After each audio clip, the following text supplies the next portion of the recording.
We are live.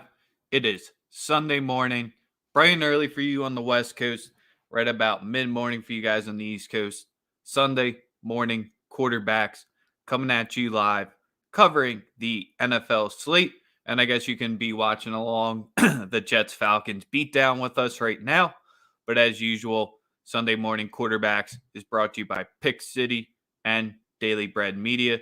So make sure you check out pickcity.com and check them out on Twitter at pickcity. And then as usual, Sunday morning quarterbacks is part of Daily Bread Media. We are live on Daily Bread Media YouTube page right now. So hop over to there if you want to get into the comments with Raph and Casual and Tune and Sideshow. We'll be monitoring the Twitter comments as usual, but the best way to get your stuff featured on our show is to jump over to our YouTube page. Tomorrow, we will be giving out the last $100 since we've hit over 500 subscribers. So make sure you guys, not too late to tap in, subscribe with us. You'll be put into the random drawing for $100 for us hitting 500 subscribers.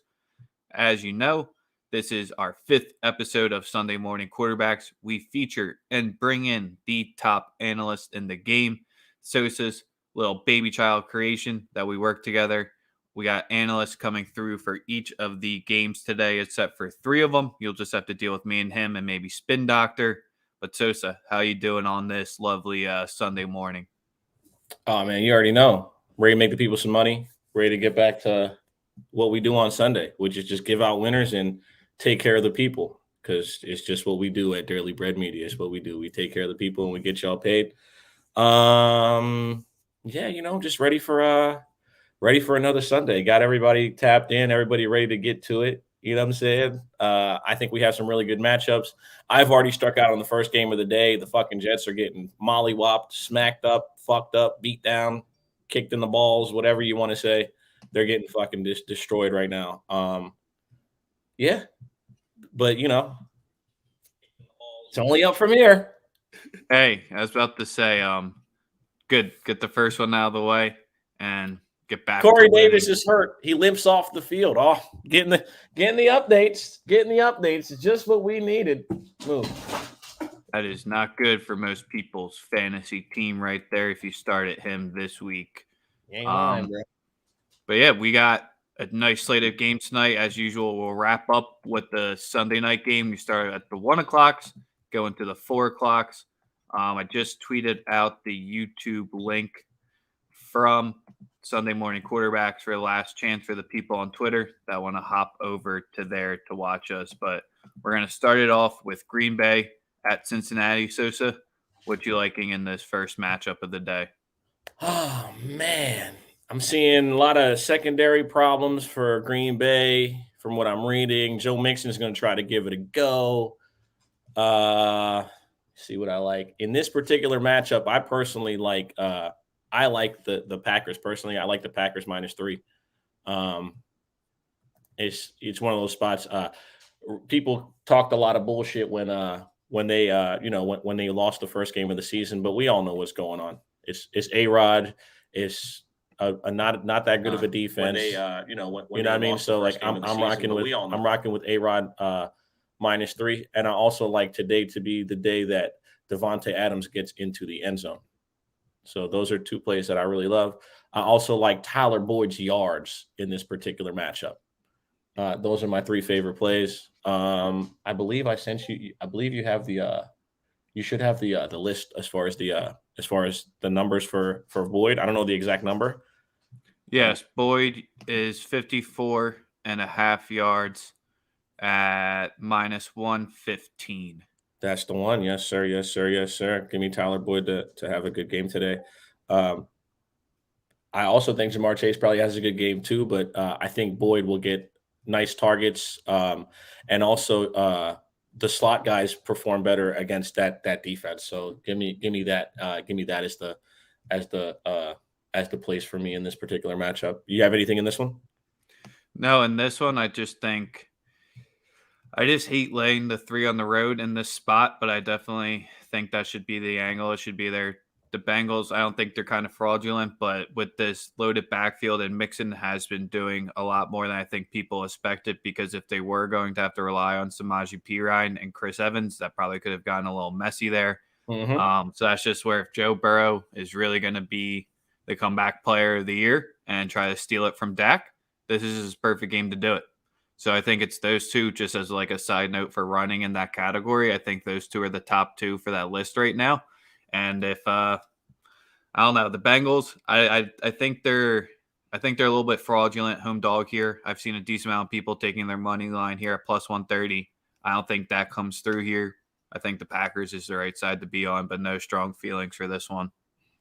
All right. Yeah, I'm 100% on, like I said, you said fraudulent. Like I said, it could be a good game, like I said, based on the situation with this Green Bay defense, but give me A-Rod to handle business. That's my personal belief in this one. All right. Second game, and then we'll have analysts throughout the rest of the show. We got the Washington football team, another home dog spot. This time they're only laying 2.5 with a total of 43. So the Saints, boy, oh boy, not sure what they did last week. Big redemption comeback spot is Jameis and Heineke. Could result in a extremely fun game to watch. We can put it that way. Listen, man, it's a tough one for me because I like this New Orleans defense, but then I just watched Daniel Jones go for 400 yards against them. And then I've seen bad play calling from Sean Payton. I've seen Taysom Hill on the field for way too many plays. Yeah, I think he gets the bench today. There's no way you can use him after what he did last game and put any type of confidence in that roster. I just don't understand it. Like, I understand you using him as a guy who is a gadget play. I get it. That's fine. But it's bro, like, come on. What the fuck are you doing? What is the play calling's been outrageous. And you're not expecting bad play calling from Sean Payton. You know what I mean? You call it what it is. Now, in regards to this Washington defense, they have not woken up yet. I think that New Orleans offensive line should be able to be pretty dominant today. I like them personally in the matchup. Just like I said, because Washington's defensive line hasn't gotten off yet. They have not. I personally am on Jawan Johnson. Anytime touchdown score, it's like plus 290. I'm sprinkling something on that. And I don't know, man. I don't know what else to really like. That's just based on matchups. You know, we've seen tight ends perform well against that defense, slot guys as well, because their linebackers stink and their secondary is pretty ass too. But until I see like better play calling, we're actually having this conversation with Bun. I can't make a pick against a spread in either of these in any capacity because it could be an over easily because Washington can give up 30, or it could be an under and the Saints defense make it a muddy game. So I'm not really doing too much in regards to that. Really just one of those where you don't even watch this game. You just catch the box score later. It's one of those. So there's about 4 to 5 games on the slate today where there's the road the road team is laying like just under 4 points. Right. So I think you want to tread lightly in those spots here because I definitely think the Saints are the side to be on. Even though Heineke has kept this team afloat, this Washington defense, this is what made them the caliber level that they were last year and put them in contentions to win the division and be playoff threats. If this defense keeps limping around and not playing at its full capacity and this line just hasn't done completely what it's needed to do to keep them in there, then that's where Washington can win this game and put them back in contention. But I don't think today's the day. But the Saints on the road, outside of the dome, laying 2.5, I just don't want to be on that side, even though I do think the Saints win this game. Yeah, it's a stay away from me personally. There will be one game that I'll be laying the points on the road, so stay tuned for that one. But we got our first analyst tapping in with us. Man, I hope Sosa, I hope you're nice to him today because you've been getting on him a decent amount about his quarterback play. So let's bring Jammer into the show for the Pittsburgh versus Denver Broncos probably not the defense that Big Ben wants to see whatsoever right now. But Jammer, how are you doing today? Welcome in. Yeah, I'm doing as well as I possibly could. It's tough trying to hype this team up after the performances that we've seen after week one. I think today we're not going to see a barn burner. It's going to be a low-scoring game. Both these defenses are top notch. I think Denver's top 5, top 6 in both rush and pass defense. So, Ben's definitely going to have a tough day out there. I would love to not see him pass the ball 40, 50 plus times today. I would really like to see the Steelers start trying to run the ball, run more 2 tight end sets. But it doesn't seem like that's the way they want to roll. They want to keep rolling with these 3 wide receiver sets, throwing it all game long. Ben taking all these unnecessary hits. I don't know if we'll see it change today. There's not a lot that I like in this game, but there was one other game outside of this that I really wanted to shout out. I think that the Cardinals are definitely going to show out today against those Niners. That's probably my favorite game on the slate. Man pulls up with an AK-47 pointed solely at me and said his team, he said he's not betting on his team, but fuck mine. Hey, I do have some bets in the game, but that's my favorite spread. Hey, man, I got nothing. Hey, that's how you hype I like your jersey. It's a very nice jersey. I'm expecting a defensive game, so I got some James Harrison. Hey, man, I got nothing to say. Manny's letting the world know that you're the GOAT in the comments. He's like, let's go, Manny. They know. I think we already know that. I'm ready for basketball season. I know we got some stuff brewing for basketball season, but yeah, man, in regards to this game, it's a tough one for me to call. Them getting Teddy back. The one thing I will say is with this particular matchup, I don't see Teddy being the quarterback to thrive against this defense. I mean that in the sense that to be really good against this defense, you have to beat them vertically. You've seen that every week. If in order to beat this defense, you got to take your deep shots. They haven't done that with Teddy in any capacity. They've protected him. Obviously, Drew Lock showed that he absolutely sucks. Drew Lock fucking stinks. I was hoping to see him this week. I know. I would. You'd have been -7. You would. I would have felt a lot more comfortable coming in here. Absolutely. I still think though, the game being in Pittsburgh, with that defense, that crowd gets extremely quiet for Ben.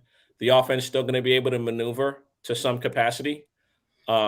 It's just, bro, like he's shown us that he might not have it, bro, and he might not have it no more, and that's the scary part. All these check downs to Najee and it's looking bad. And there's really no way around it. It's looking bad, bro. You just got to hope that front seven does, because I think that's what y'all are hoping on, right? Banking on. Go get the quarterback, go turn the ball over, go give us multiple chances to have the geriatric go down the field. Like, he's, bro, I feel bad for y'all, man, because y'all kind of remind me right now of the Saints. The offensive line, not quite the same, but I'm talking about the Saints with Drew Brees, where it's just like you see the precipitous fall off, and you can't force him out because he's got a ring and the city loves him. But I think we know who's holding that team back. I think we know, right? So I've been kind of saying it like to my friends and my family all season long. Ben's the captain of the ship, and he plans on going down with it.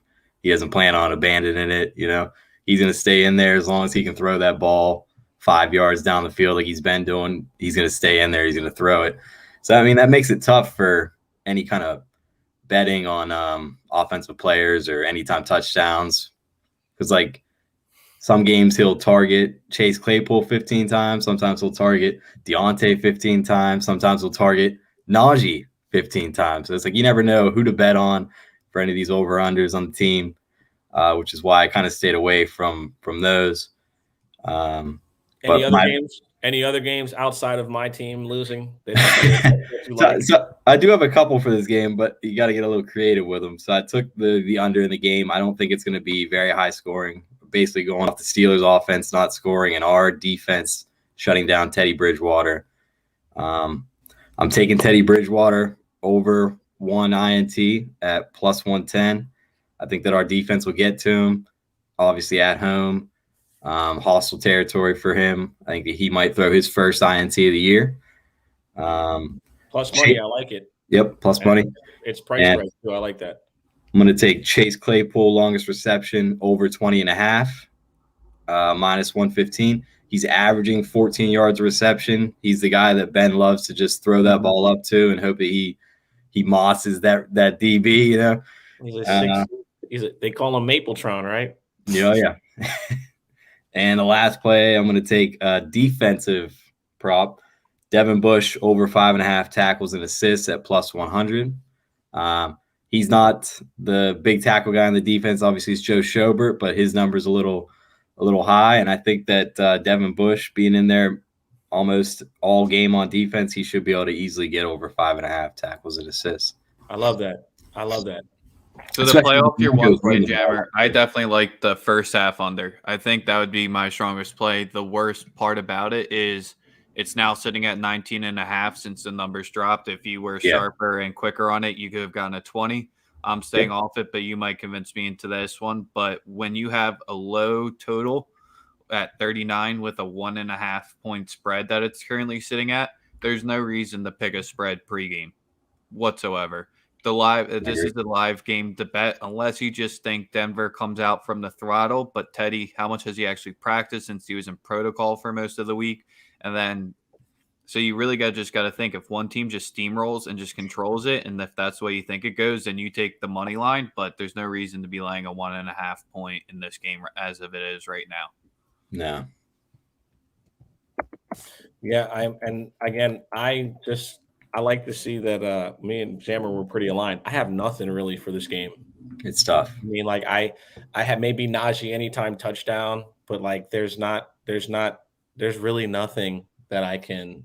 Yeah, all the Steelers wide receivers at plus 200 or higher.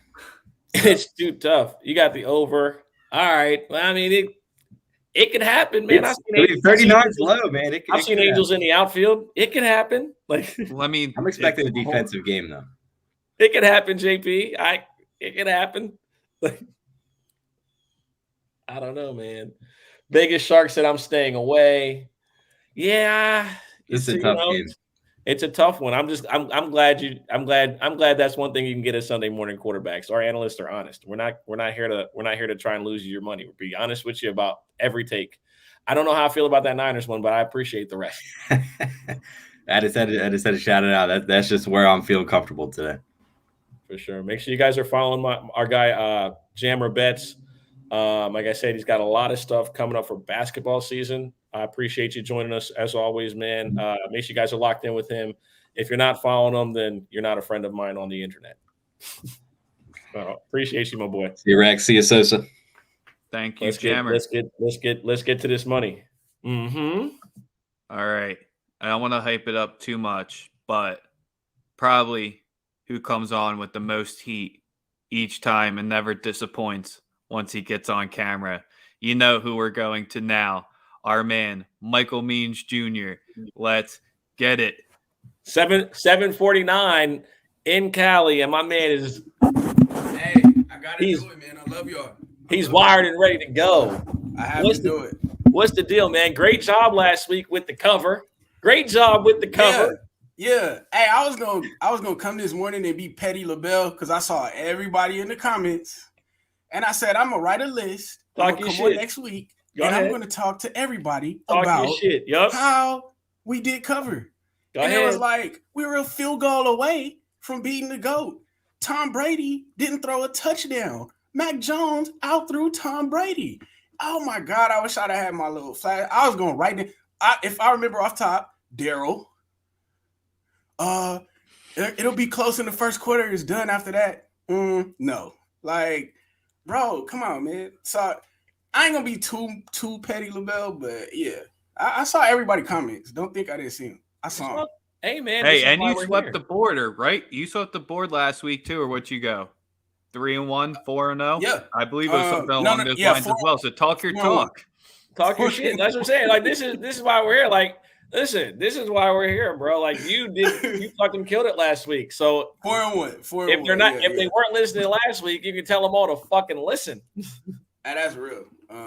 So yeah, I'm proud of the guys. We got like it's not a bye week this week, but it's almost like a bye week because we play the Texans. That's fair.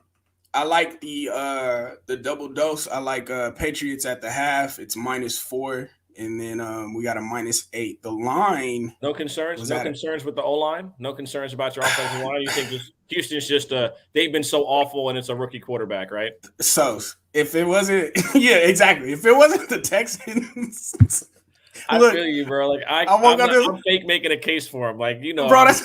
Come on, like it's the fucking Texans, right? Like seriously, right? It's hard to see any props in this game. Everything I like is pretty much juiced. If you really want to, get a dopamine rush and kind of get a fix, Davis Mills to throw no touchdown today is like at a +375. I wouldn't stare too hard at it, but that's value. You could, that's real. You see a stat line last week, Jesus, bruh, for real. And I thought we all know the history with Belichick and rookie quarterbacks. I wouldn't be surprised if this dude doesn't throw a touchdown. Only weapon out there, Brandon Cooks, is kind of familiar with our defense, but of course, because he was with us for a couple of years. But other than that, if Houston wins this, never mind. I won't even play with Sunday morning QB people this early in the morning. I'm not going to entertain that. What are you saying? Yeah, right. I'm not going to entertain that at all. But props, that's really the only one I see. Mac Jones passing yards 255. That might be something to look at, but to pay that juice on Mac Jones, a rookie quarterback, I'm not really into that. So this one I'm gonna not go too hard on. I mean, Vegas ain't Vegas for no reason, so I'm gonna take what they're giving me. I'm gonna take the -8, and I'll take the first half. And I'm still in the process of thinking like Sosa, so I might take a super run line on the Patriots, maybe get us up at 10 or something like that. But to be honest, I'm still hyped from the fight. I'm trying to find YouTube who got the full fight again so I can watch it again. Text me, I got you. You already know. Okay, bet. Come on, I got. We can't do too much with this game. Other than the cover, like I said, I'm not going out my way to do anything. I ain't finna play with people's pockets like that. Can't be mad about it, bro. You're facing a bad team, and it's a lot of uncertainty on both sides. I honestly, like I said, we've had two people on so far, you and Jammer, and like I said, the honesty is important. Don't come on here giving people realistic expectations for the game. It's how do you really feel when you cap and watch the numbers and the play of the team. So I respect it and appreciate it. I didn't have a goddamn thing in this game because I look at who's playing. Like I got nothing. I got nothing, bro. Nothing. Yeah, it's important. You're not worried about the line. You're not worried about your offensive line. No, potentially missing people. No, not at all. There's been times where we've been down to 6 assigned linemen, and it's that's the only thing where you're just like, wait, what? We got somebody. We got Chapo Trill just said Houston money line with the shade face. Okay. Sports is life. Alex is saying Pat's cover. Vegas Shark said he's staying away. Sometimes the best bets are the ones not made. Wise words. Okay. Houston money line though. Trill, bro. Listen, this the person in the comments that said. Hold on, real quick. Listen, Chapo Trill, the guy who's saying Houston money line. It's this Sunday around 10:55. So I'm usually in church with mom, right? If you want to donate some money or give it to a nonprofit, you should have went to church with your mom instead of being on watching this show. Because we don't want you bringing information we don't want Houston money line. We love and appreciate you looking, but we're here to tell you no donations. All right, no Dr. Umars. Don't take Chapo Trill to Vegas with you because You can't ask him for advice. He's gonna lose all your money. So do I let it ride?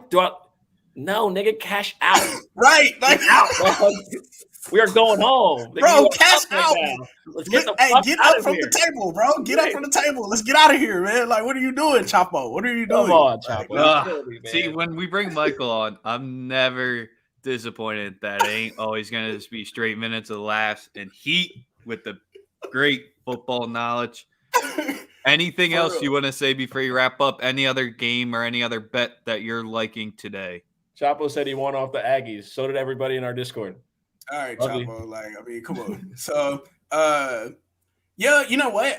Shout out to Rex. I actually think Eagles might have a chance today. Carolina Panthers are the most vulnerable this week. They're integrating new people into the defense. The spread is like, I think, 3 or something like that. This is an Eagles shot right here. And I'm not a fan of Jalen Hurts, but, you know, like, look, this is the chance for them to. Who did it, Jalen? Who did it, Jalen? Wins in the season. You know what I mean? Who did it, Jalen? There's wins in the season that you'll get for cheap. They're gonna be this asking. Could be a cheap win. They're gonna be. It's a cheap cover for the Eagles. Be asking Jalen who assaulted him. Who did it? Who did it, Jalen? I never believed. I don't know, man. All I know is that they were fast and black. Oh, I got some good thoughts coming about that game, and that one comes up after our next guest. But I do like it. Definitely the points. So I can agree with you there. Michael, make sure you're following him on Twitter. Great follow. Caps all the sports out there for you. So if you want to make some more money, make sure you give him a follow. Until next Sunday, deuces. Peace, fellas. My brother. Man. So hold on. We got who's next? Bro, the coffee tried to kill me midstream on that one. Man, I took a sip. It went down the wrong pipe. I was about to see stars. Oh, shit. But we got to keep rolling because this just would have kept rolling. And you would have saw me like back knocked out. But what up? Miami, Tampa? Yeah, I don't think we need to bring on the guest for this next one. We got it covered. Yeah, we got it, man. We got it, dude. Come on. I mean, doctor. What's up, my guy? How I are mean, you? the game result I'm not worried about. You're not giving Jacoby Brissett any chance? I'm not saying I'm not giving him any chance. I'm just not giving him much. Fair enough. No. Y'all already know who it is. It's Spin Doctor. He's he's pretty much the third host of the show. He's on with us usually the last full hour of every week. If you're not already following him, super expert in fantasy, daily fantasy. I've never met anybody who had more fantasy football knowledge in my fucking life ever. Thank you. So, I mean, like, and that's not even me, like, that no bullshit. Like, this, I got genuinely, it's crazy, bro. It's absolutely crazy. And also, Spin Doctor is part of a new venture that we just started in regards to the Wise Guys Diamond Club Discord. Soon enough, everyone will know more about it. But again, thank you for joining us. Let's get into this one, man. What do you like? What are you liking as far as gambling spots and just the game in general? We'd love to hear it. Yeah, absolutely. So, Bucks are back home. It's where they've had a lot more success this year, specifically than on the road in stadiums with fans. Going back to your angle there, Sosa, but they're back home where they have dominated for a while now.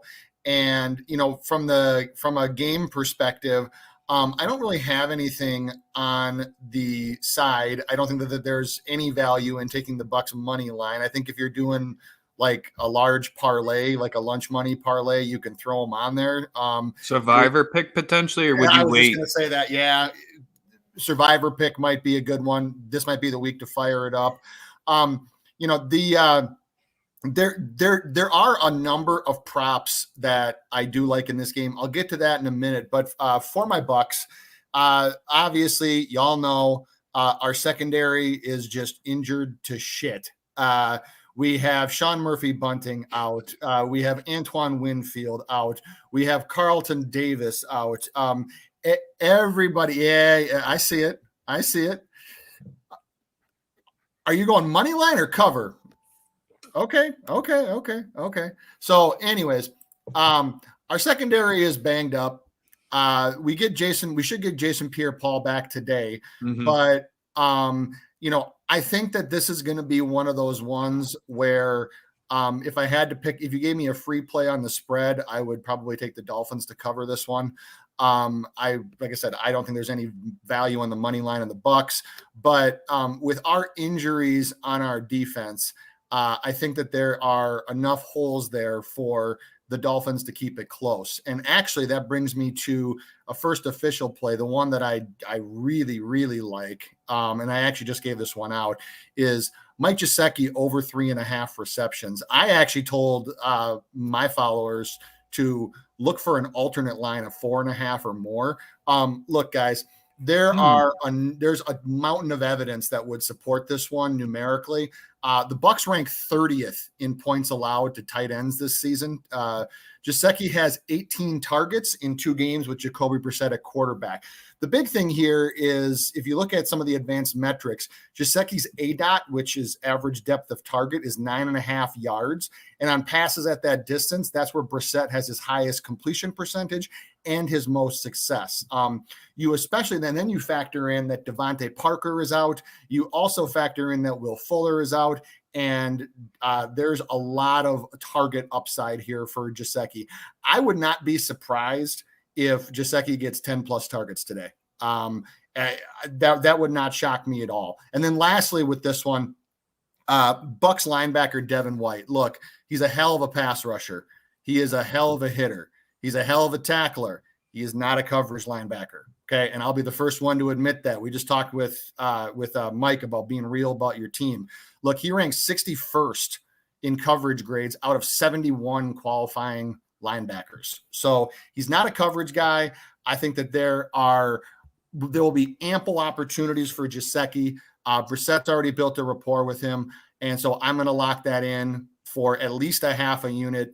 If you can get for over 3.5 receptions. I know it was juiced on DK this morning. It might have come down a little bit. If you can get an alternate line of over 4.5, I would, at plus money, I would for sure take that too. I can see Gesicki easily having 6+ catches today. So that's my first one. My second one is from the exact same game, and it's one that I like almost as much. It would be Antonio Brown over 60.5 receiving yards. That's at -105 on DraftKings. Look, the Dolphins have two extremely good cornerbacks, on the outside with Howard and them. So with Howard and Jones. Howard, yeah, I couldn't think of Byron's last name. Gotcha. So, however, in the slot, they're going to start Justin Coleman, or we'll probably see a lot of Justin Coleman. He ranks 90th in coverage grade out of 105 qualifying cornerbacks. Is that good? That's where Brown runs over 70% of his routes. Another stat with this one is Brown actually has 27% of the Bucs' total air yards, which is actually second on the team. If you factor that in and do some of the advanced math that I do that Excel does for me, and you factor in the anticipated number of pass attempts and pass yards that Brady has, that gets Brown to about 80 to 85 yards, and it comfortably covers the number. And that's one thing that I look for with player props is if the math that I do says that a guy will get like 62 receiving yards and the line is 60.5, that's not a big variance. So, and there's not much advantage there. It's the same thing I do with strikeout props. But when you see that a guy can factor out and get between 80 to 85 yards and the line is 60.5, easy play there. And then the last piece with this is Brown's ADOT is 15.54 yards. Brady's completion percentage at that distance is 66.7, which is actually best in the NFL. And he has 860 total yards at that distance this year. So my thought here with this one is, from a game script perspective, is Howard and Jones will be busy locking up Godwin and Evans, and they'll be seeing a lot of them. You'll see Brown run a lot of routes in the slot, and that will leave him to face much lesser defenders. So, and then the last one from the exact same game is Cameron Brate anytime touchdown. So I wouldn't bet the farm on this one, but the tight ends for the Bucs have 27% of red zone targets this year from Tom Brady. Obviously, we know Gronk is out. He'll be out multiple weeks. In his absence last week, Brate saw a season-high 6 targets. It went very quietly, unnoticed because of the rain and just how bad the offense was in general. And the Dolphins have allowed 3 tight end scores this year and at least 1 touchdown or 50+ yards to every tight end they face. So that's at plus 180 right now. Again, I'd probably bet like a third of a unit, maybe go up to a half a unit, but Cameron Brate, anytime touchdown. So those are my 3 props from this game. All right. Yeah, well, you already have the plays. I'm not even a comment. I just like the picture. I like y'all. I mean, okay. The 10.5. The 10.5 is like, I had like a weird obsession with Flipper as a kid, but that's a conversation we'll have. I only talked to my therapist about that.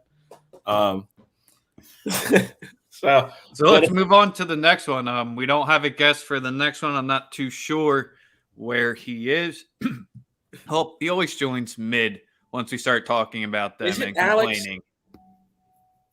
Bro, like, what is like? I know Alex in real life. For him to he'll come in 3 minutes once I get done my spiel, and then for him to be this irresponsible is becoming an issue, right? Like, come on, bro. All right, so let's just get into it. Birds, Panthers, Eagles going down to Carolina for this one. I'm pulling up the spread right now to just make sure it's still sitting at 2.5. So why are the Eagles getting this kind of respect here and love? That's my question, because that's basically saying that on the neutral, you're giving Eagles a half-point advantage. I know McCaffrey's not here, and I know they're mixing in some new pieces, as people said, but you're really going to give the Eagles that. Not that they don't have that big of a shot, but at plus 125 or only at plus 2.5, you just take the money line at that point if you think the Birds are going to come through. Fletcher Cox has been somewhat missing, and so I haven't worn his jersey the past few weeks. But that defensive line is what has kept them in it, is just basically not showing up at this point in the season right now. The defensive backs, and especially with Epps in the secondary, is getting torched. Singleton is making tackles left and right here. And this is where Sam Darnold has been, I don't want to say cruising so far throughout this season. I think this could be a potential come down to earth game, but still at plus 2.5 and at plus 125. Is he here? Nope, he's not here. That's someone else who joined. I literally thought we just had Picari join, but here, man, I just think you rock with the over here. I think we see both teams move down the field. I think the Panthers are going to be at the better spot here. I don't have an official play on the over, but if you had to pick a side in this one, I'd be leaning towards the over here. So what do you got?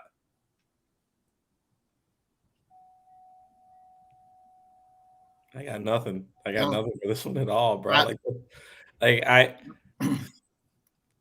only got a few just fantasy things for this one. I don't got a goddamn thing.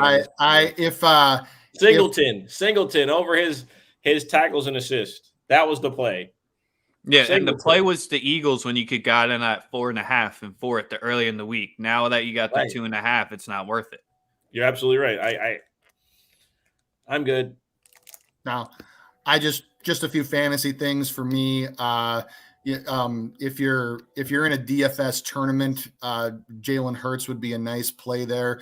Volume alone has made him 4 straight top 10 fantasy quarterback finishes. There are a lot of other options that probably will go higher owned this week. So I think you can fire that up. Rex, you and I already talked about this on Discord, but if you have Chuba Hubbard on your team, this would be the week to fire him up. Eagles have allowed 95 plus yards and 2 touchdowns to the last 2 running backs they faced. Those are being CEH and Zeke.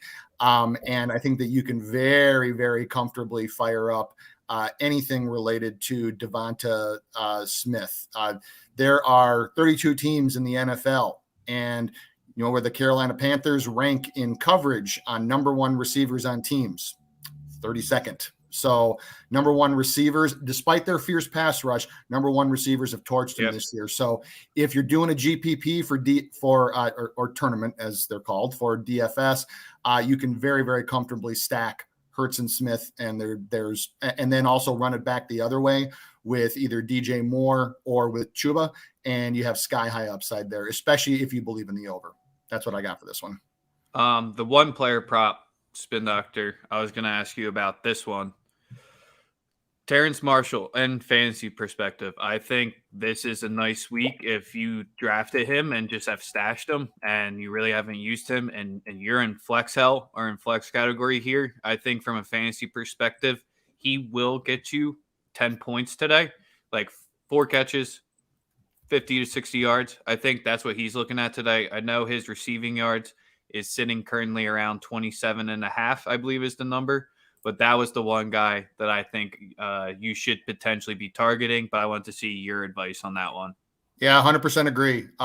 So far, he ranks 4th in the team in targets, but one of the people he's behind is McCaffrey, who's not a factor today.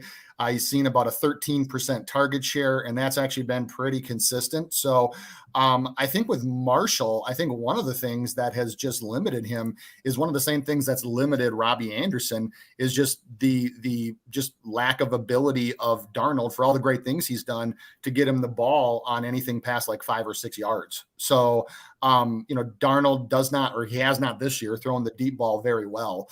And that's why I think Robbie Anderson is struggling as well. But I would 100% agree with you that if you are in a bind for a flex, especially in a PPR, that would be a sky high upside option. And just one real quick thing about fantasy that I always advise people is if you ever are in that bind where you got tons of injuries or you got a bunch of guys on bye, whatever, always pick the guy with the highest ceiling, fuck the floor. Okay. Because weeks are not won. Weeks like that, where you got all kinds of problems, are not won by starting guys like Mohamed Sanu or, guys that have a ceiling of like 4 catches for 35 yards. I mean, boring, put me to sleep. I want a guy where, he could get 1 catch for 8 yards, but he could go off for a long one or, a huge gainer. So just little general fantasy advice. If you're ever in that spot, especially with bye weeks coming up, always take your guy with the highest possible ceiling and upside and do not worry about the floor. All right, so just to wrap this game up and so I can get my first official play out there, Terrence Marshall, we're going to rock with him. I just needed that little bit more extra confidence. You can either go with 2.5 catches. That's sitting at minus 130, which is a little juice, or you can go with what Eddie's saying. On DK, it's 31.5 at minus 110. On my local, it's 28.5 at minus 125. So since it's at 28.5 at minus 125, that's what I will be rocking with today. All right, let's get into the next one. Fan favorite coming in off a sky-high win. That probably shouldn't have happened for his college squad last night. Bakari coming in here. We got a divisional matchup coming in here. How you doing on this Sunday morning? I know you're feeling good. Yes, sir. Feeling good. Good thing Michigan got that win. Probably the only thing going good for this state, them in Michigan State. Because, everybody knows how the Lions go. I thought that they were at least show up against the Bears, but they proved me wrong. And I was just sitting there watching it. So sad. And when I was looking at this game against the Vikings, I thought of one of my favorite samples that J. Cole has in one of his songs from George Bush. Fool me once, shame on you. Fool me, you can't get fooled again. They ain't gonna fool me again. So I was looking at the line all week. Y'all saw I started at minus 7.5. I was like, all right, I'm gonna wait a little bit. Hopped to 10. And I was like, I don't know. I got lucky, caught it at minus 8.5 for the Vikings. But as things progressed throughout the week, if anybody wanted to take it at Vikings minus 10, I would be perfectly fine with that too. So I locked it in at minus 8.5 at minus 110. I think it was like Thursday or Friday. But if you want to do minus 10, I wouldn't be mad at you. The honesty, key. It's the one thing I got going for me. You gotta stay sane, because if I'm going every week, Lions gonna win. Y'all. Right. We probably wouldn't bring you back. Nah. The last one's a divisional matchup. We can't knock you for that one. It That's just seemed fine, that the script was set up too well just for the Bears to roll in that spot. Definitely think they might have a rough spot this week. But here, I mean, I know you're confident in the Vikings. I'm not saying I'm going the opposite side of you. I'm backing the Lions here. But laying double digits in the divisional matchup is always tough for me. That's my biggest thing. So since you got it below 10, that's where I'm happy with the number that you got. But once I see double digits in a divisional matchup, that's what starts to make me a little bit uneasy. Yeah, that's why I kind of laid off of it for a little bit. But I was just like, I thought about last week and I was like, -10, why not? Hey, man, like, it's tough to watch, man. Who knows I don't know what's wrong in Detroit. Everything. Hopefully you guys build it up at some point. I don't know, bro. I think I'm just glad you're a contributor. I'm just glad you're a contributor on the show. I appreciate that. That's the consistency I appreciate. And your picks have been fire, so yeah. I'm like, let me give the people, I know y'all got other games to look at. Let me give y'all some Lions stuff so that way there's one less thing you got to rack your brain worrying about. Hell yeah. What you liking as far as props? You got any props in this one? No, I didn't really look at the props of this one, but I did like the Lions team total under, so it's like 19.5. And I'm thinking under for that because I was looking at their past games and they cracked 17, I think, twice in the past couple games, and 14 one of the other games. So I thought that was good, a good number to hit, and it was at -115. So I think that's a good number to take if anybody's looking at that one. Hawkinson playing today, right? Is he going to be fully a healthy go? Because my fantasy team really needs him.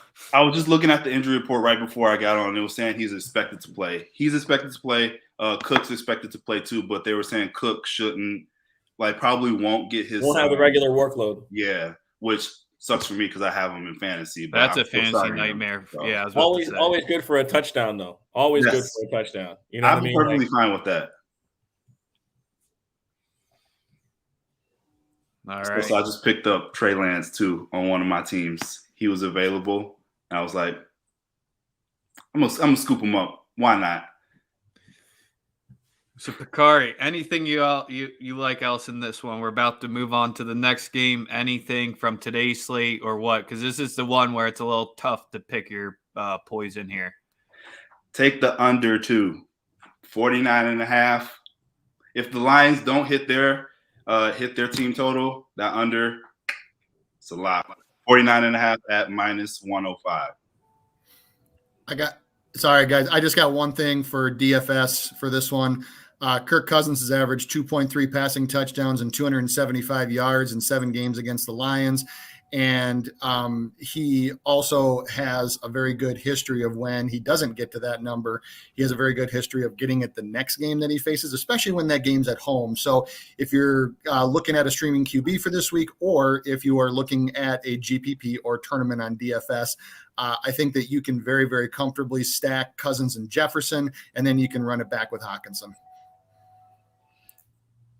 I'm on the Thielen touchdown. I mean, yeah. The only other guy who has more red zone, I'm going to keep preaching it. The only guy that has more red zone touchdowns in the last 3 seasons is Devontae Adams. The guy scores. He knows how to get open in that area. I like the Thielen touchdown for sure. Yeah, and our secondary is cooked, so which is also true. You should hit that no problem. Yes, sir. But yeah, like I said, these games have so many. These games are just so tough this week. You have a bunch of overwhelming favorites, and then you have some really super sharp lines across the board. Right. So it's really difficult to really pick your spots here. Right. Yeah. Vegas know what they're doing. So make sure to be following LL_CoolP for all your Michigan, Detroit Lions, and all your other game needs. Appreciate you. Everyone, listen. If you're not following Bakari, one of the best follows you'll have, man. Super, super positive, man. Appreciate you, bro. Let's cash today, and hopefully, it's a good day in Detroit for you. Looks guys. like he retired the flag, though. I'm a little. You going downtown? Are you going to go downtown? You said it sucked as a kid. There it is. There it is. That's the way. They need some money, Lions. Let's go. Until next week. Appreciate you. So we might get all the people over in England bitching because the Jets kicker missed the extra point there for the field goal. Hit it off the upright. What's the score in the game? 20-9. Third quarter or fourth quarter? I believe it's the third still. They're showing a replay right now. So it's From 20 to the 9. NFC North to the AFC South. There's 9 minutes and 50 seconds left on my TV. Yep. Man's got some shades on. Get a stop. Not too sure about this. Goose coming at us live. Back from Rutgers. Homecoming yesterday. Here to talk about the Jags. Is it really bright in your house? Yeah, man. It's Why the fuck do you have sunglasses on inside? because we're shining all day, bro. Because Trevor Lawrence's future is so goddamn bright. Right? Tell him, man. I'm just fucking with you. Dag, no, I mean, yeah, we're going to sunny Florida today. Jaguars versus the Titans. I was listening to the show all day. I heard Rex talking about like the Eagles line felt a little interesting, how it's only like +2.5, +3. How are the Jags only +4 today? After all that Urban Meyer stuff, like they're playing the Titans who've been owning the Jags. Like how are the Jags only +4? Yeah, I might be getting hook, line, and sinker in it, Goose. Unless you convince me otherwise, I might be going with the Titans here. And this is the team that I like laying the points with today on the road, which makes me feel gross. But how does this – I just don't know how to what you're saying. I just don't know how the Jags cover it. I'm trying to, like, read this Titans team. They're very – I can't get a good read on them. I feel like they their defense has been pretty suspect. Julio is out, right? And A.J. Brown is going to play? All right, so I think the Jags do honestly have a chance. I try to put myself into the emotion aspect of a football team. This team can't stand their coach right now, and I just feel like they're rallying around him. The viral video was Trevor Lawrence broke down the huddle and said grind. Like we all saw that lady on Urban Meyer, like getting it, like grinding on him. And like, I just think this team is really like, I've heard they had a great week of practice despite the coach distractions. You have to say that. You can't say it a shitty week of practice in the NFL. We had a great practice. Our coach wasn't here. He was too busy touching on college girl. Yeah, come on, man. That dude's a nut. I honestly don't have a pick on the side, but I do have a couple props. I look at Dan Arnold. He was traded on a Monday night to the Jaguars for C.J. Henderson, and then on that Thursday night when they played the Bengals, Dan Arnold had 2 catches for 29 yards. That doesn't say a lot, but that's still – he's been on the team for 4 days. They designed a couple plays for him.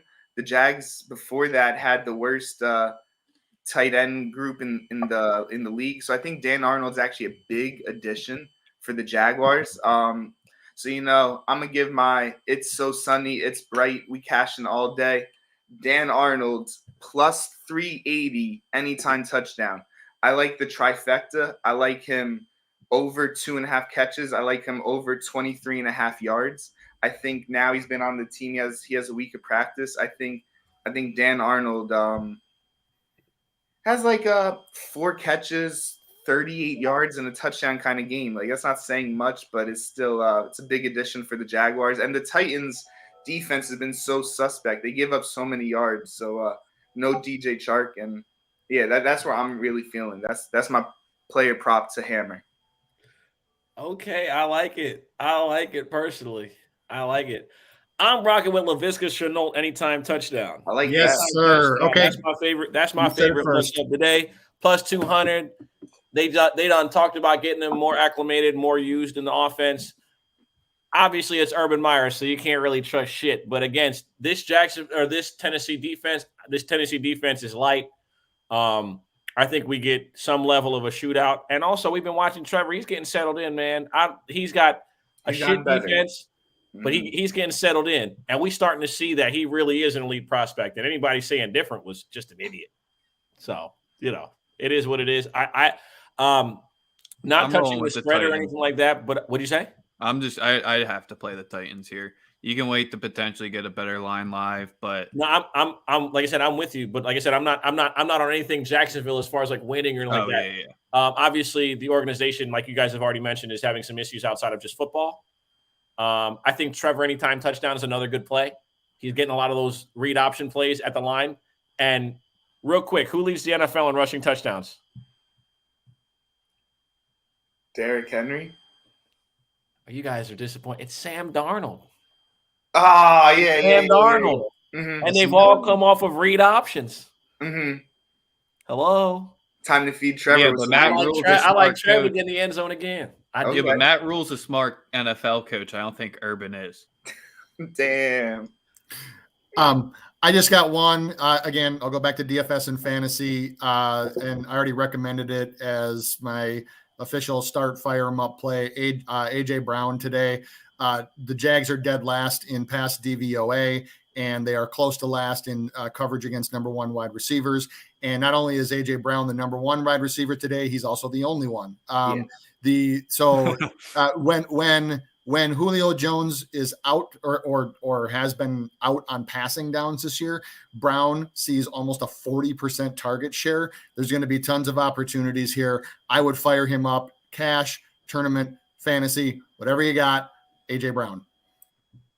And yeah, I can't disagree. I truly think Trevor Lawrence has been playing better, but this Jaguar defense is a joke. There's no pass rush. There's no corners. All there is Miles Jack, and he's somewhat not even having that good of a year so far this year. So I agree with the A.J. Brown. The Jags have no pass rush and no one to cover him. So the Jags will have to put up 28, 30 points just to compete in a game. So I agree. All right. Well, Goose, we appreciate you a lot. Stay shining, my brother. Stay shining. I'll catch y'all later. Center, I appreciate you. Pull up on us always. Make sure y'all follow my boy Goose. You know what I'm saying? They take care of you guys on Paid for Play every week. You know what I'm saying? Stay shining, stay golden, my boy. I appreciate you. Take care, fellas. Peace. Next one, we got our only head-to-head for analysts today. So I'm going to stay quiet for most of this. Might pop out for a second. But we got Katie and Sosa just to start rolling. We got Steven coming in here as well. Steven, and just to make sure Steven's safe. My boy. Hey, you're shining today too, God damn it. Look at my boy. Oh, yo, everyone bringing in the shades, dog. Look at my boy. Man. Shades shining. Where my shades you know what I'm at? saying? Sunny your shit out. Where are you at right now? Yo, shit, I'm making a drive down to the rich part of Connecticut. So, I had to get the shades. Plus, my betting futures, bro, they're looking nice right now. So, the futures are too bright. Need the shades. Too bright. Going down to the that. rich part of Connecticut. Gotta have the shades. It's, gotta it's have the like hater blockers on. Gotta have the hater blockers on. Exactly. They need to unfix the lighting. Oh, look at you. Yeah, we good, dog. Yo, we stay with the dewy on and everything. Look at my boy. Yeah, I changed up the color. We got the all black today. We still got the pink out here, dog. It's still here, so we good, man. What's up? I feel you. So yeah, let's. He's in the crib. Akbar. He's thinking Akbar. Y'all was really frying the shit out of him though. This nigga Chuck was calling you darkness. I'm sorry. I know. I'm sorry to get away. I'm sorry to get away. It's just they're lighting me up in the comments, dog. That's the thing about this show. We can joke, but listen, let's get into this matchup. Obviously, we got the Bears, who finally got off the schneid with their rookie quarterback. Well, that was their second win of the year, so 2-2 looks a lot better than 1-3 or 0-4. KD, your team coming off their first half in that game, absolutely atrocious. I'm not going to let y'all off the hook in any capacity. Why the fuck are you running into an 8-man box 7 times in your first 2 drives? I don't know. Like, I'm not a rocket scientist, but that's fucking dumb. Doesn't work, dog. I don't even know what. But I knew Gruden was gonna do that with JJ coming back. You know what I mean? But you got to air that bad boy out. We got the receivers, and that's what happened in the second half of the game. But a little too late for us to come back. And Chargers are a very good team, man. They can play some defense. You know what I'm saying? Absolutely. So, absolutely. But the first half, disappointing. Second half, you gave yourself a chance. The Chargers only really sustained one drive.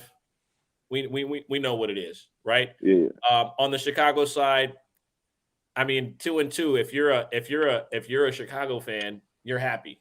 You're happy with where you're at right now. So I'm gonna let y'all get into this game. I'm gonna mute myself. Steven, Kate, Steven, I'll let you go first. KD, I'll let you finish off. Go ahead. Let me know what you're thinking. Man, I mean, obviously, like, beating the Lions, like, everybody should beat the Lions, really. So, like, Hold on, real quick. Hold on, I just got to cut you off real quick. For anybody listening or watching, Dalvin Cook was just announced inactive. He's not playing. Make that fantasy lineup switch. Yeah, just fantasy. I mean, you don't want to fuck that up. Get him out of your lineup. Go ahead. My bad, Steven. So yeah, I mean, we beat the Lions, but like everybody should kind of beat the Lions, and it's not even that we looked all that impressive. Like Detroit was able to move the ball on us pretty much whenever they wanted to. They just were fucking up and would turn the ball over on some dumb shit a lot. So do I feel okay because of the record? Like, yeah, sure. But at the same time, do I think we have enough talent to beat the Raiders? No. Like the Raiders have too many weapons at wide receiver and tight end for us to match up. Like Justin Fields, he showed he could make some good plays, but against that defensive line, I think it's going to look a little bit more like the Cleveland game than how it looked last week against the Lions. So, am I a little bit more optimistic just coming off a win and wanting to root on my team? Yeah, but would I put my money on the Bears today? No. And that's fair. That's fair. You sound like a sensible guy, bro. Like I can't really be mad at that. Just personally, I've picked y'all. The 2 times I picked y'all won. I'm staying away simply because I have a little bit of a, I don't really believe in Nagy against a good team, and it's a perfect bounce back spot for Oakland. So I'll let KD get into it. KD, what you on today? Well, yo, man, we're already 4 weeks in the season, and like the Raiders have been starting off slow, like almost every game that I could remember. I mean, for the first 4 games, like we usually turn the shit up in the second half. I don't like that. Like, you know what I mean? Like, I don't know, like most other people, like we should start off the game, like fire up, start off airing out that ball. Like John Gruden, like we have like the personnel for it. I just don't know why it takes so much time for us to implement that game plan. You know what I mean? Like, why do we have to be down by like 3 TDs or something for, let's finally do this. So I don't like the fact that we keep starting off slow. Like I want to start off fast. As for Chicago, like we should like our receivers should be eating today. Like there's like no question. Like, the DBs on Chicago is kind of barbecue chicken. So like I don't see why Ruggs doesn't get his. I don't see why Waller doesn't get his.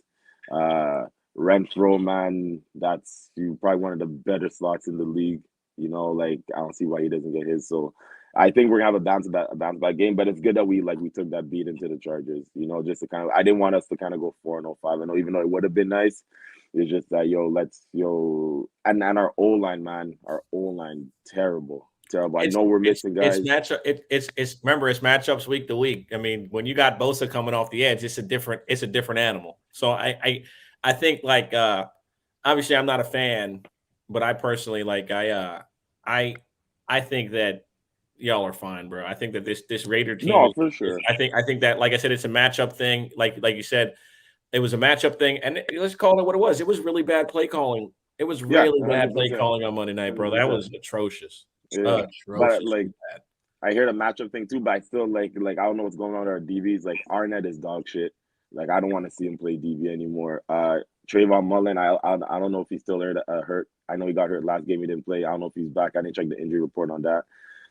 Casey here we're doing this thing, but it's just like, yo, man, we need some corner help in that O-line. I know we made some adjustments during the week. We had like a tackle end up switching to guard. So I know they're trying to work some things out, but those are the 2 things, like the 2 key points for me. I'm not too worried about the offense. I think that we're gonna get the play calling like back you know, John Gruden is going to wake up and do what he does best. But like our DBs and like that O-line need to get fixed. But I'm not too worried. But I see a bounce back game today. For sure.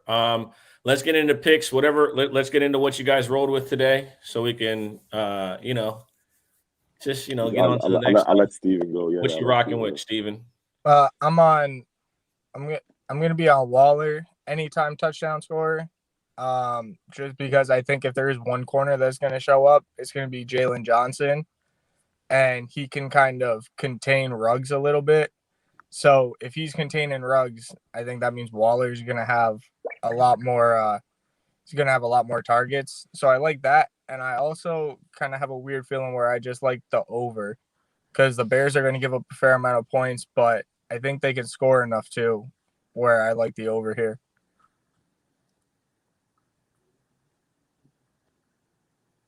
Okay. Katie, what you got for us? Oh yes, my bad. Yeah, I was just looking at my thing. I just have two plays for the game today. So I like Carr on the over for TDs at 1.5, and I like Ruggs for anytime TD at plus 150.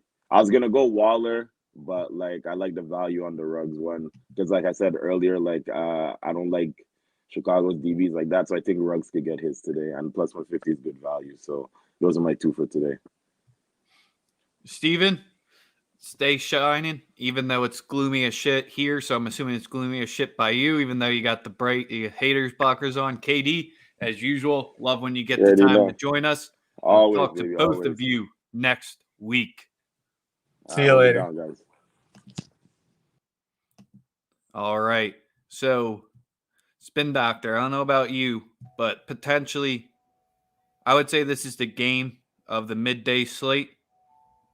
And Absolutely. Probably even including the morning slate. This is the game I'm most looking forward to. So let's get the helicopter man himself, My man, the expert, how to get to the chopper, to lock it up. We're bringing in bullpen bets for the Browns versus the Chargers. How are you doing, my man? Good. How you guys doing? Love it. Yeah. Big day. My guy. There he is. What's up? My guy. What up? I need you to keep the heat coming because last week we missed a sweep by half a yard. So as you can tell by that huff, he didn't think about the 4 wins that night. He thought about the half yard. He didn't think about the plus money in his bank account. I know you were looking at that. I was just where like, he's laying in bed. What is he thinking? And it's just the half yard. Right. It's like you seen the meme where the guy's wife is like, what's he thinking about? And she's like, is he mad at me? And it's like, how the fuck did he not get this half a yard? I know. But great job last week, man. I want to start with that and reiterate this. We really do have some amazing people on the show. Bullpen Bench is nothing short of one of them. He has been on point. He's giving you plus money plays, big plus money plays, like some that have just been absolutely outrageous that sound outrageous until you put some money on them and win. So appreciate you as always. Make sure you guys are following the guy too. If you haven't already, you're making a mistake. But yeah, let's.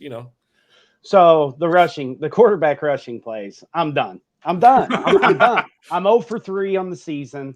And one thing I've learned with gambling all these years is stick with what you're good at. Tyrod Taylor got hurt after the first half.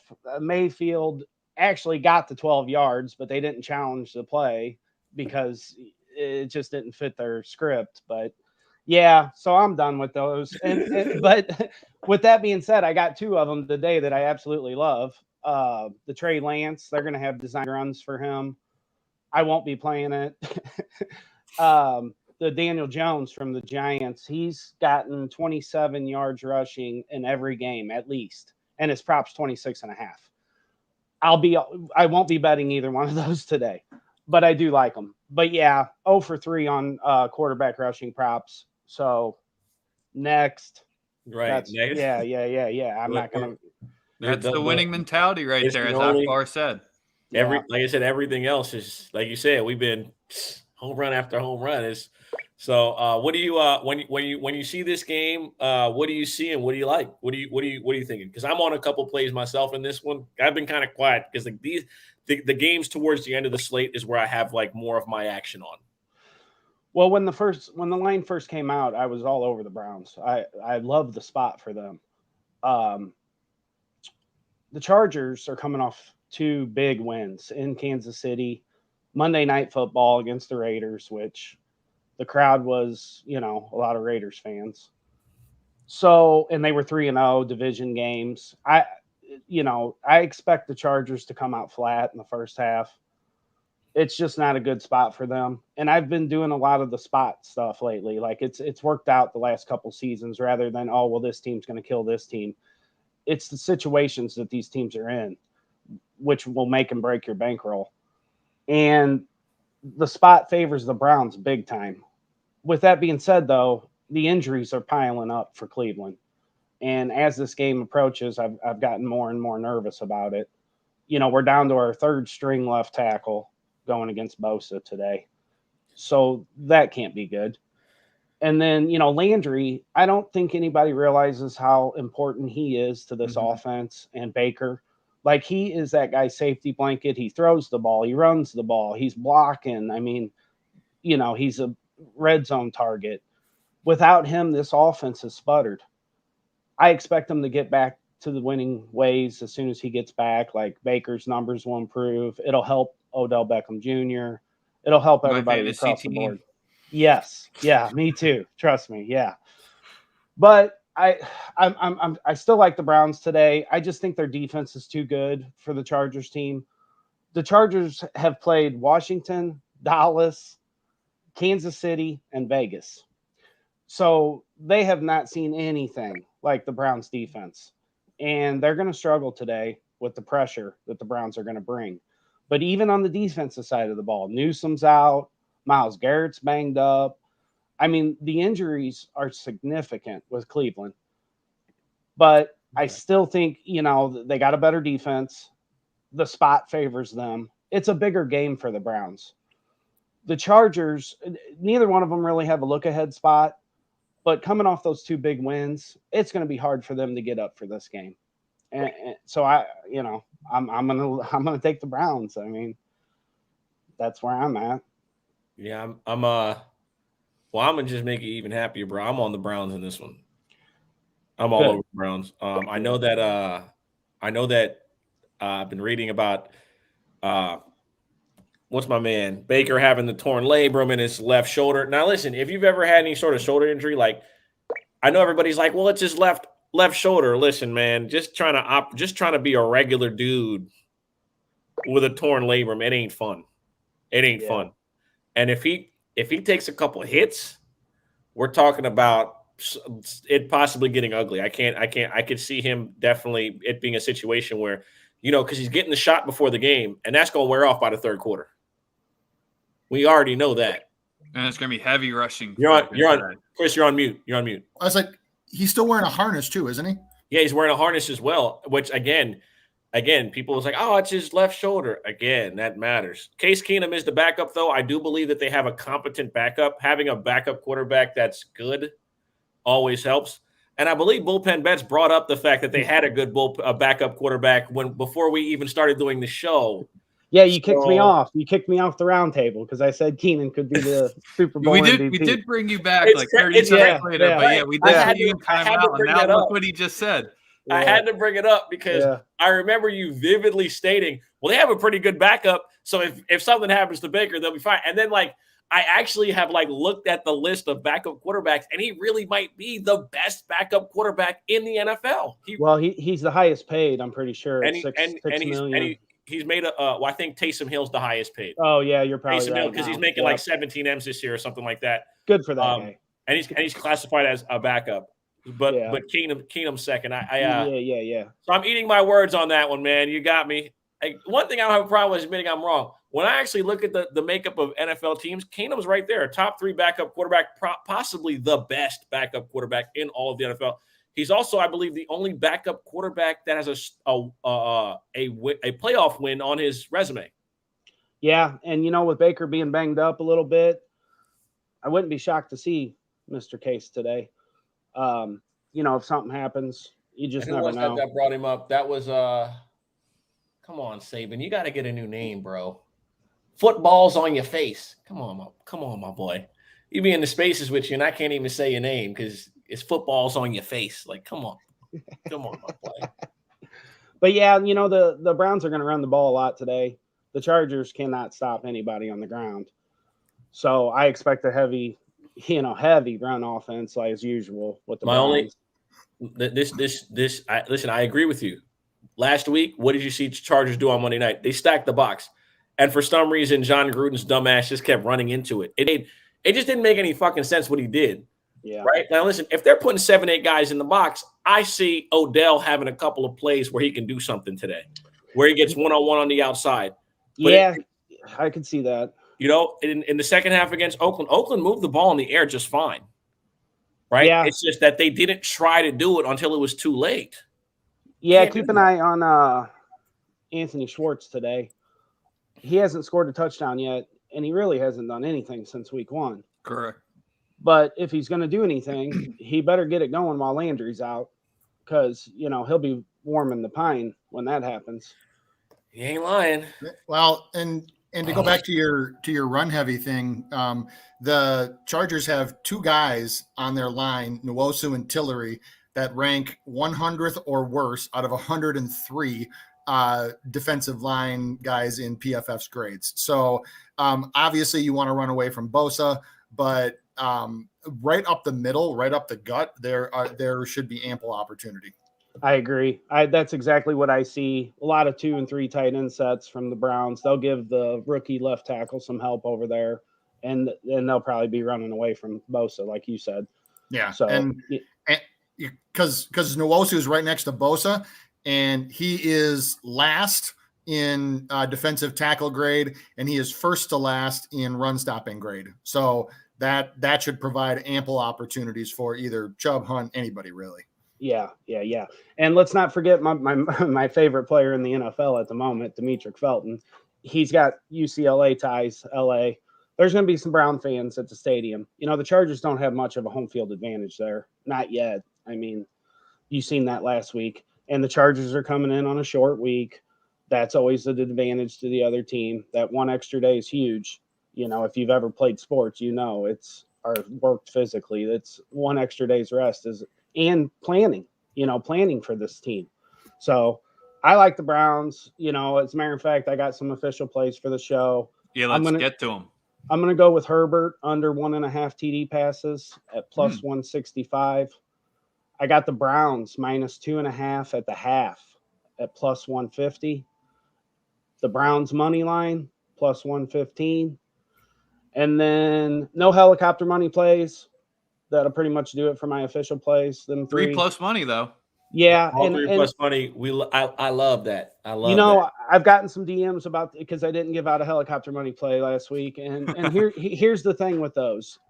There's only a couple spots in the season where you can actually see where those might hit. Now, you'll have 10, 15, 18 to 1 stuff hit. But like with the Felton play, I had an angle on it. You have to have an angle and actually see where this could possibly, I don't just want to throw out 20 to 1 plays and here, good luck. I mean, that's not how that's not how I keep the lights on over here. So right. If I see one, I will give it out, and if I'm betting it, every play I give out, I actually bet. So it's not like I'm just throwing darts over here. I got 2 teenage girls and, it's like we're trying to win as much money as we can over here. So, that's where I'm at. But I apologize for not having one. I just don't. I mean, never. Never apologize. I don't want to just throw something out there and then, if I have one, I'll give it to you. Right, and then they get mad. Yeah, and I mean, those plays are hard to hit. And you're a much better man than me because when they get in my DMs mad, I tell them to eat a dick. That's the difference. Like, see that's a different. Like, I personally don't care, especially if I don't know the person. Right? Like, don't complain to me about a play. Like, if you're gambling your wife and children's money, which you're not doing, right? Don't DM me. I'm not today, but I have in the past. So don't judge. No, fair. That has definitely happened before, but not Right. today. Fair enough. Well, Bullpen, we appreciate you. Anything you want to wrap up with, but as you always know, make sure you're following him great on Twitter. Yeah, I got a couple other plays. I'm going to be on Dallas G-Men over the total. I got it at 52.5. I'm pretty heavy on that. And I like Arizona -5.5.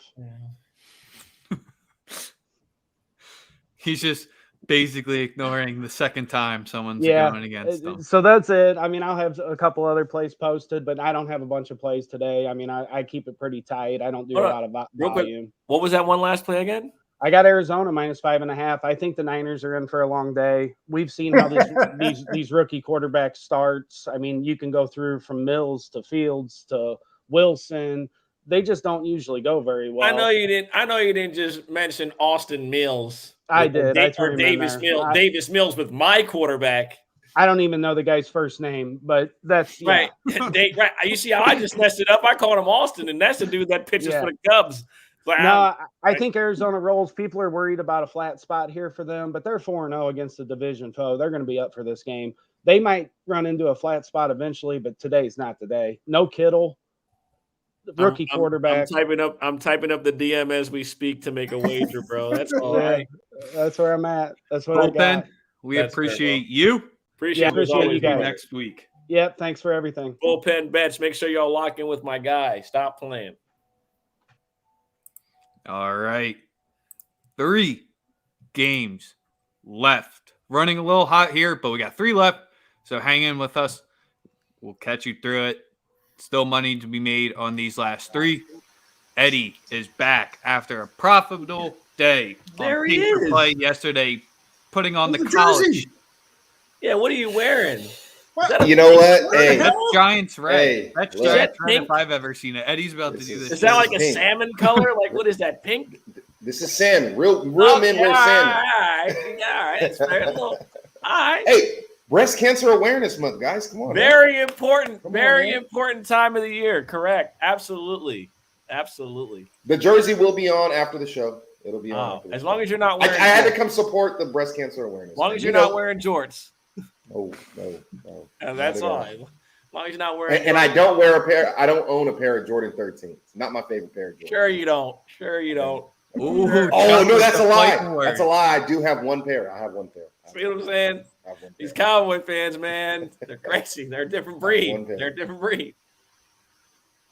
Oh, he said you're not confident in the Zeke jersey in the closet. Oh Lord. Oh man. But let's get into it, bro. Let's get into it. You know what it is. Division matchup. The floor is yours. I don't really talk too much with Simba around. When he leave, I'll be talking again though. You know what I mean? So make sure y'all tap in with Simba. He also has some shit coming up really soon for the people. Won't get into it today, but yeah, man, let's talk about it. Yeah, so you know what? I've been going over this game in my head a lot. And it's a divisional game. We understand how those can be. They can be tough. The Cowboys are coming in off of a 3-game win streak and a 4-0 ATS. They look good. Defense looks good, playing with a lot of energy. They just beat a 3-0 team who has really good defense, and we put up 36 points on the offense. It's never been an issue. Kellen Moore is the best offensive play caller in the league. But I'll leave that at that. But yeah, so when I was thinking about this game, right off the bat, Cowboys cover. They don't match up well with us at any position group. They don't match up well with us anywhere on the field. People want to say Daniel Jones is Jesus. I don't care. Whatever. He's playing good, whatever. He's not a good quarterback in my eyes. But when I'm looking at the Cowboys and I'm looking at this game, man, it pains me to say this. There could be a flat spot, but not a flat spot to where the Cowboys will lose this game, because nowhere in my mind do I believe the Cowboys will lose this game. And not even as a fan. I don't see how they walk into this game at home and then they get to go on the road against the Patriots, and then we got a bye week right after that. There is no look-ahead spot. There is nothing like that. Let's deal with the division as it is right now. Go 2-0 in the division and get this game. But I could see us not covering those 7 points. It's a lot of points. I love that the books are giving us a little bit of respect. But at the same time, it's a little concerning with those 7 points. But Yeah, so I can't really give that out as a play. I'm really excited to see what Zeke and Pollard do in this game. I'm excited to see if Kellen Moore is going to continue with the run game. I think we can get it off. I think it's not going to be an issue. Zeke looks rejuvenated. He looks like he's ready to go out there and get that 1,400 yards that I predicted for him in the beginning of the year. He still can get that. Pollard looks like a great. That's a lot. It's a lot. It's a lot. Pollard, he's a great 1-2 punch, man. He's a great complement to what Zeke does. Thunder and flash. I don't care how you want to, put the guys together, but I think Lamb has a big bounce back day today. And again, check out for our tight ends, man. And when I'm looking at the Giants, I hear a lot of things about them throughout the week. Scrappy. They're playing with, they're playing with energy. With all this stuff. They're a bad team. They're coming off of one win against the Saints. And I'm not saying the Saints are a bad team, but they're coming off a win against the Saints, and all of a sudden they're good enough to beat the Cowboys. A game in which they were down 2 touchdowns, and Sean Payton let Taysom Hill do a bunch of dumb shit. By the way, listen, context is very important. The Giants won the game, yes, but the New Orleans Saints did a damn good job of losing it.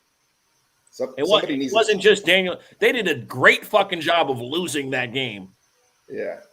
I'm pretty sure him and Taysom Hill are having an affair. I swear. Bro, I don't know if you got new photos of the guy or I don't know what it is, bro. But it's Jesus Christ, bro. Well, this some of the wildest shit I've ever seen. I always laugh too because when Taysom Hill lines up and they have that double tight end set, I'm like, how the fuck could anybody in the stadium, any corner, any coach, any defensive player not know what's coming? Like there is no surprise whatsoever when they line up in that set with Taysom Hill. Run off tackle every time. All right, I digress. Go ahead, Eddie. Sorry. Yeah, so the end of my point is this: is I don't see a situation why people are looking at the Giants as being a team that's good enough to beat the Dallas Cowboys. And I'm not saying the Cowboys are the best team in the league or anything like that. But what I am saying is the Cowboys are far and beyond better than the Giants are at this point in the season and at this point in the year. And I can't. Somebody help me. I can't find a reason to even play devil's advocate for the Giants. Something like the Saints game would have to happen for the Cowboys to lose this game outright. But I will give the Giants a little bit of hope. Giants bettors that Cowboys could not cover this game. Not many thoughts from me on this one. Can put it that one quite and simple. Yeah, I think that this game is going to have a lot of DFS value. It's the second highest over/under on the slate, and for good reason. I think that for fantasy purposes, I think you can pretty much fire up anybody you normally use. The one that I would especially like, and you can probably sneak into a DFS lineup, especially a tournament one, would be Kadarius Toney. Sterling Shepard and Slayton are both out. And if you believe in the game script that this is going to be a high-scoring game, and especially if you believe that the Giants can cover this, that means there'll be a lot of back-and-forth points, and targets got to go somewhere. So Evan Ingram, Kadarius Toney, you can fire them all up. You can even stack them with Daniel Jones in a tournament. And, because, again, for DFS, all you're looking for is stats. You're not looking, don't care who wins, don't care who covers. So I think that there's a lot of DFS value in this game, and I would look very, very heavily towards this game, and it's especially true if you're doing a 3:00 slate or 4:00, Eastern time slate only. I think that you can fire up pretty much whoever you want from this one. Yeah, I can agree with that. I think they'll be able to get off. I'm on Amari Cooper's catches and yards, over 5.5 catches, over 62.5 yards. I like both plays. And then for the Giants, Daniel Jones to throw a pick for sure. And I also have whatever Micah Parsons assistant tackles are combined, lock it in. Yes, that's a good point. I wouldn't touch the first half, though. I wouldn't touch the first half in this game. That's me personally. That's just how I feel about it. Division game, could see some janky shit happening. But listen, the way that offense is ran, they're not gonna. It's not gonna have a long term. Like you're not gonna have long term success trying to stop them. No. They'll find a way to wiggle through. I like the fact that you brought up Michael Parsons. We just cut Jalen Smith, and that's going to open up Michael Parsons to play a lot more middle linebacker. They do like to move him around a lot, but he's around the ball quite a bit. So I do like that prop there. If you can find it, whatever it is, I take the over as well. I'm going to give out some plays, and then you guys can get me off this screen. But all my plays are centered around the Cowboys. So for you Giants fans, I have nothing for you. I'm sorry.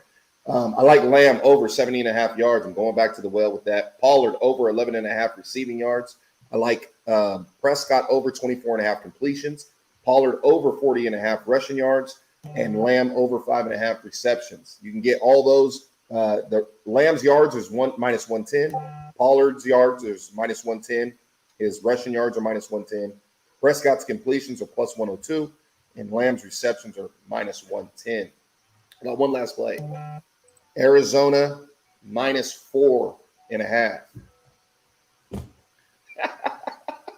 What the fuck is up with y'all? Y'all just come in like that's not even your fucking game, dude.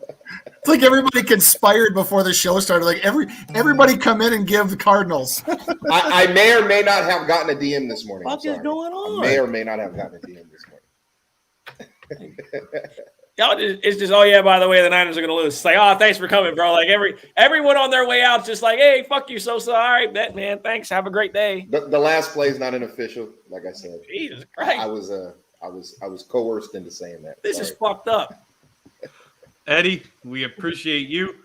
Everyone, if you're just not following him already, that's just foolishness. Make sure to be tapping in with the handle under his head, and we'll see you next week. Appreciate you as always, brother. 2 games left, and just as you were saying, everyone was giving out the opposite side of you. So now we can just give you a slow layout if you want it, just your big ass head for the whole part. But now you can finally fight back. All right, yeah, go ahead. Yeah, put Sosa by himself. Go ahead. I'll do it. Listen, guys, this is a cry for help. I'm down bad right now. I'm down really, really bad right now. We got FedEx drivers playing corner. Everybody's hurt. Everybody and their mothers in the comments talking about the Cardinals. Listen, man. We traded up to get this guy. We got a week. We got a week to get him on the field. Kyle's gonna have a play sheet ready for this guy. Don't play yourselves. Okay, we're gonna cover the 5.5, and all y'all who are talking shit can holler at me tomorrow. Okay, I'm good by myself. Honestly, I'm good by myself. I don't need a whole crew behind me to back me up. I'll be the lone man in the ship. I'll captain the Titanic my motherfucking self. All right, Jets are only down 3. Thanks for that. Thanks for letting me know. Also, yeah, man. Niners plus 5.5. Trey Lance rushing touchdown. Lock it in. Holla at your boy tomorrow. Fuck Arizona and fuck the Cardinals. All right, come on back, guys. Come on. The amount of reactions that we got to that I was listening to Marvin's room. Goose, we are gonna fight, dog. I swear to God, man. First off, I've never been a dirty macker. I'm never gonna tell a girl fuck that dude. No, that's not player, man. Marvin's room is for niggas that don't get. Never mind. On to the next game. Fuck talking about it. Unless you have like something fantasy related or DFS, we just gonna skate right by it. So that way there's only like that small snippet of video of me saying that in the event that we lose and no one else gets any flag, right? That works out for y'all. All right, perfect. On to the final. The final game of the night. Maybe one of our best Sunday night football games, because last week was all just sentimental, just all built up. But we got a surprise for Chuck, because we might be having somebody else come back for it as well, because someone's been covering the Bills for us a little bit. He's back. Wanted them back. There he is. We gotta give it up to Chuck first, since Goose has already been talking it up already. Chuck, how are you? Great, man.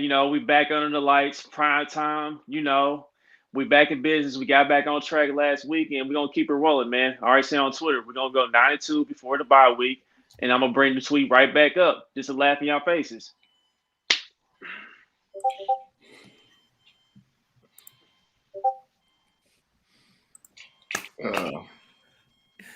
Said I'm a laughing y'all, man. See, the thing is, I didn't want to say all that. I wanted to say that, but I did it. You feel me? I appreciate you for saying. I'm glad you said that. I just want to. I see Eddie just commented. I just want to quickly backtrack.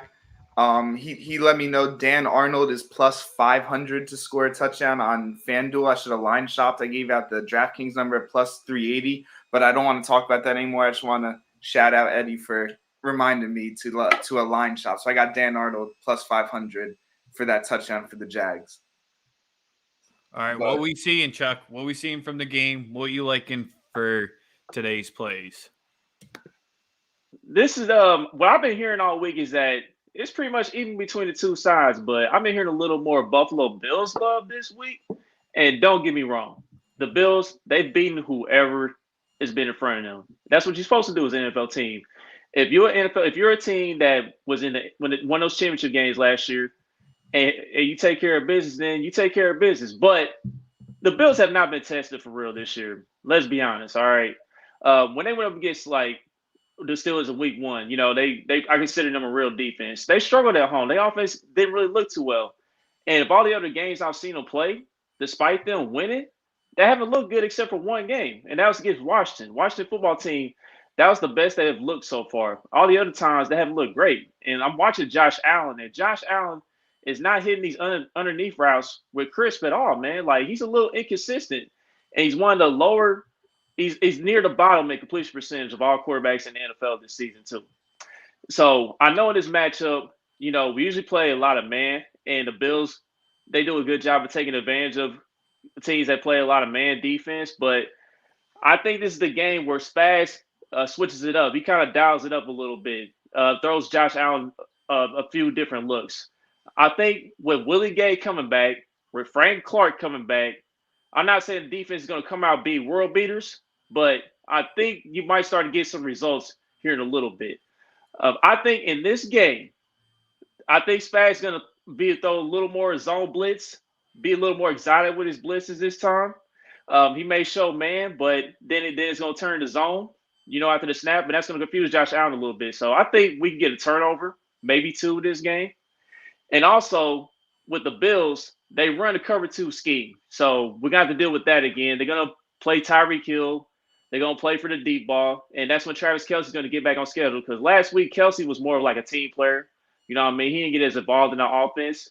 He got involved more so blocking in the run game since that was working well. He was getting a hard shadow double team too, which didn't help. Like the Eagles literally put 2 guys on him 80% of the plays. They just were like, we're not gonna let him beat us. And you saw what happened with Tyreek. It's like you pick your poison. They try to eliminate him out of the lineup, and it was like, well, fuck it. This guy, look, Tyreek was getting anything he wanted. So it's like I said, it's a pick your poison type of deal. And last week we really saw it with Philly. Philly made it a point of duty. We're going to put a safety on you, and we're going to bracket you. We're going to abuse you at the line. Teams can't do that every week, bro. It's just not going to work. Cover that's coming in. We're going to get to that, though. But it's back to regular schedule program with Travis Kelce. I expect Kelce to have a big night under the prime time lights. And I think the Chiefs come away with the dub, man. I think they covered at 3. Goose, what you got for us? Yeah, so the Bills lost Week 1. We know that. They lost to the Steelers. And they lost to a good defense. Like, Josh Allen played bad. The Chiefs' defense hasn't been anything special this season. They're giving up yards. They're giving up points. I think Josh Allen's going to be able to move the ball. I think you're right. I think the Chiefs might throw some pressure, which is why I like the Josh Allen over 33.5 rushing yards. I think he breaks 2 or 3 long ones. I think he'll get about 40, 45 rushing yards tonight because they'll bring the pressure. He'll escape the pocket, extend the play. I agree with you on Travis Kelce. I think he's gonna have a really big game, but I think the Chiefs are almost like, what's the word I'm looking for?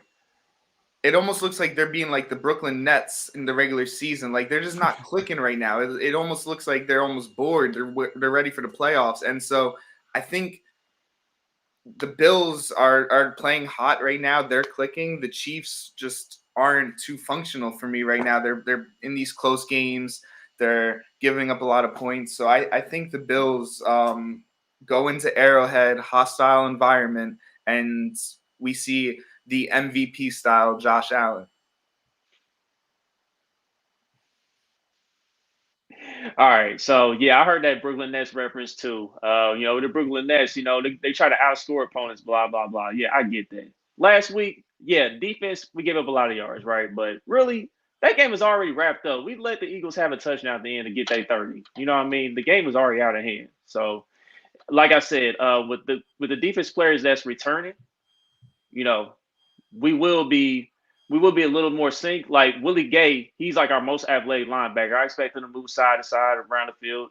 And what I think is going to happen tonight is this. I think Spag's going to send 5, do different combinations, like send a linebacker with the 5 or send like Snead or Matthew on the blitz and have somebody drop back. You're going to see those different looks tonight. And I think that's going to throw Josh Allen off a little bit, like I said.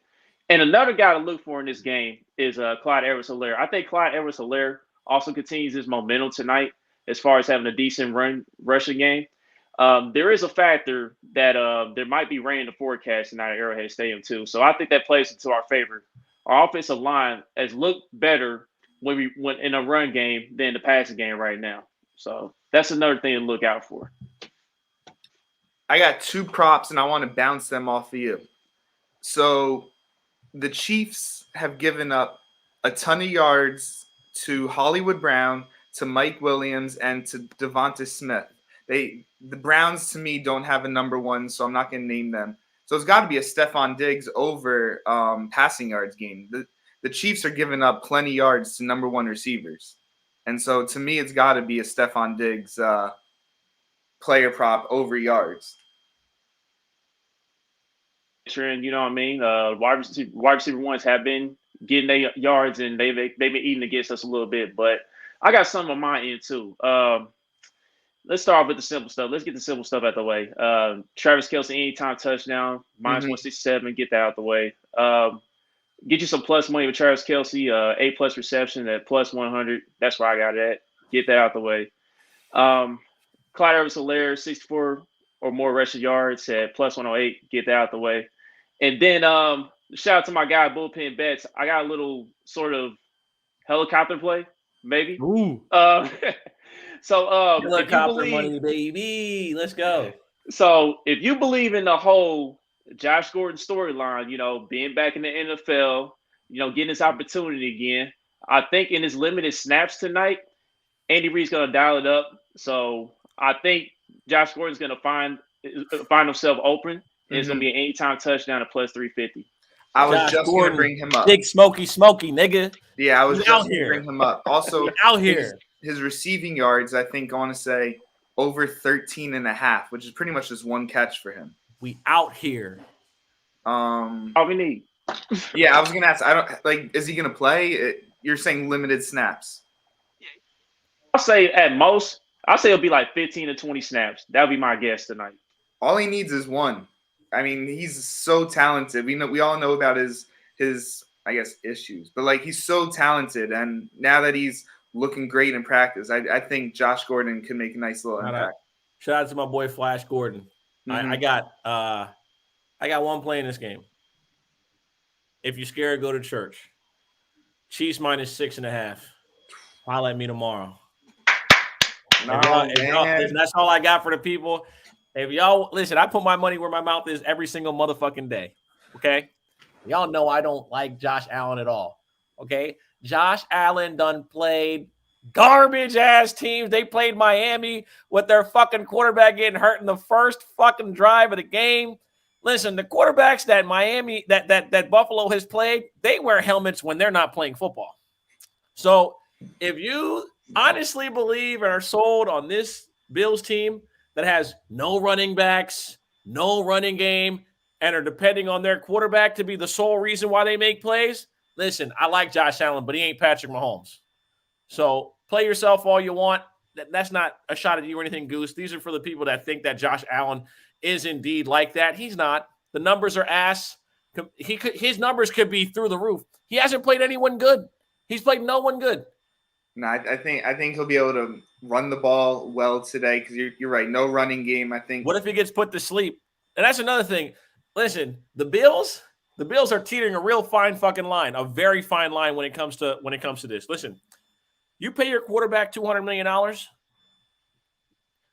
The last thing you want is for him to keep taking shot after shot after shot after shot after shot. He's the running game for the team. When he starts facing elite defenses, this ain't going to work. He faced one elite defense and couldn't score a touchdown. Jesus. But people want me to believe that he is just this world-breaking talent, and I'm like, he's not. He performs well against bad teams. He performs well against teams that are less talented. But when you put him up against teams that are equally talented, he fails, man. Listen, that's all I got. Goose, you got any other plays? No, Travis Kelce over yards, which we touched about. Stephon Diggs over yards, and Josh Allen over rushing yards. Make sure you're following Goose. Goose is a contributor on Paid for Play. Second segment today. Appreciate you, my brother. Always stay shining. Always stay on top of the world. I thank you for everything you do for Daily Bread Media, for being a part of the show. I appreciate you. Bad luck, Chuck C. Penn, for the win. We on the same side tonight, my brother. Hopefully we rock out and get this money. Catch us at halftime of the game. Hopefully y'all are down so that all those idiots can start doing all this. And then we can just hit them like we did with Lamar for the money line against y'all, you know? Redemption on a Sunday night. You dig?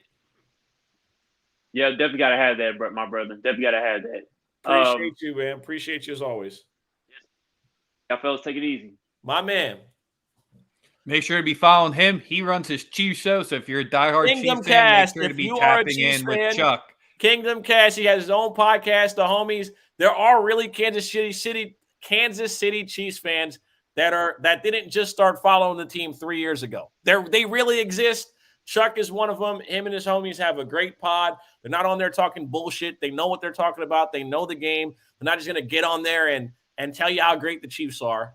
Well, they'll do that too, but they critique them fairly. That's the most important thing when it comes to this stuff, when it comes to gambling or sports related, being honest. Oh, didn't mean to drop him right there. So being honest about your team. Some people have a problem with that. Some people are delusional. He's not one of those guys. Make sure you guys are checking out Kingdom Cast. But yeah, appreciate you. Best of luck. Rex, we made it to the end of another show. We gotta get week. this. I don't know how we keep doing it, but we keep making it here. Everybody that's tuned in, we appreciate y'all more than you know. Like I said, we try to bring you guys the best content possible, the best bets to make you guys money and keep you guys profitable long term. If you had Kyle Pitts starting in your fantasy lineup, you're off to a great start today. He kind of balled out. Yeah, Kyle Pitts is having a fucking career game. He's in one. A guy traded him away for a bag of fucking chips in one of my leagues. So make sure to give us a like, give us a subscribe at Daily Bread Media. We appreciate all you guys, as Sosa said, tapping in with us. We will be back live next Sunday as usual. Daily Top Bread show tomorrow. Analyst from each team. Daily Bread tomorrow for Monday Night Football. We're out. And the motherfucker.